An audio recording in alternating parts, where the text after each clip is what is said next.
Friends, இன்றைக்கி நான் மாட்டுத்தாவணி மார்க்கெட்டுக்கு போயிருந்தேன் ஃப்ரெண்ட்ஸ். மாட்டுத்தாவணி மார்க்கெட்டினோட பாண்டி கோயில் போனோம். போயிட்டு வர்றப்போ அப்படியே மார்க்கெட்டுக்குள்ளே போயிட்டு வந்தோம். பாருங்கள், ரொம்ப நாளாச்சு. இதுவுமே எனக்கு இந்த பனங்கிழங்கு நல்லா சாப்பிடுவோம் குழந்தையாக இருக்கிறப்ப. இப்போ பிள்ளைங்களாம் யார் அதை விரும்பி சாப்பிட மாட்டேன்றாங்கன்ட்டு வாங்குறதே கிடையாது. ஆனால் அது ரொம்ப நல்ல நார் சத்து உள்ளது.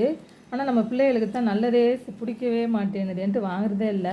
ஆனால் இன்றைக்கி வாங்கி சாப்பிடணுன்னு ஆசையாக இருந்துச்சு. பாருங்கள் ஃப்ரெண்ட்ஸ், வாங்கிட்டு வந்திருக்கேன். நல்லா அழைச்சிட்டு லைட்டாக உப்பு போட்டு வேக வச்சு சாப்பிடுவோம். வாங்க ஃப்ரெண்ட்ஸ்.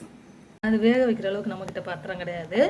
ஆனால் அது நெட்டாக இருக்கிறதுனால அதனால் குக்கர்லேயே வச்சு விசில் விட்டுட்டேன். பாருங்கள், நல்லா வந்துருச்சு. சூடாக இருக்குது. சுட்டு கிடக்கு பாருங்கள். நல்லா வெந்துருச்சு கிழங்கு. அது மேலேயும் தூள் இருக்குது பாருங்கள். எடுத்தோம்னா நல்லா விளைஞ்ச கிழங்கு தான். சூப்பராக இருக்கும் சாப்பிட்றதுக்கு. நீங்கள் வாங்கி சாப்பிடுங்க ஃப்ரெண்ட்ஸ். நம்மளோட சேனல் மாதிரி பாண்டிச்செல்வி சேனலை லைக் பண்ணுங்கள், ஷேர் பண்ணுங்கள், சப்ஸ்கிரைப் பண்ணுங்கள். Thank you friends. பாருங்கள், நல்லா வாங்கி சாப்பிடுங்க. சீசன் டைமில் மட்டும்தான் கிடைக்கும், எல்லா டைம்லேயும் கிடைக்காது. அந்தந்த சீசனில் கிடைக்கக்கூடிய ஃப்ரூட்ஸாக இருக்கட்டும், இந்த மாதிரி கிழங்கு வகைகளாக இருக்கட்டும், எல்லாமே வாங்கி சாப்பிடுங்க. உடம்புக்கு ரொம்ப நல்லது ஃப்ரெண்ட்ஸ்.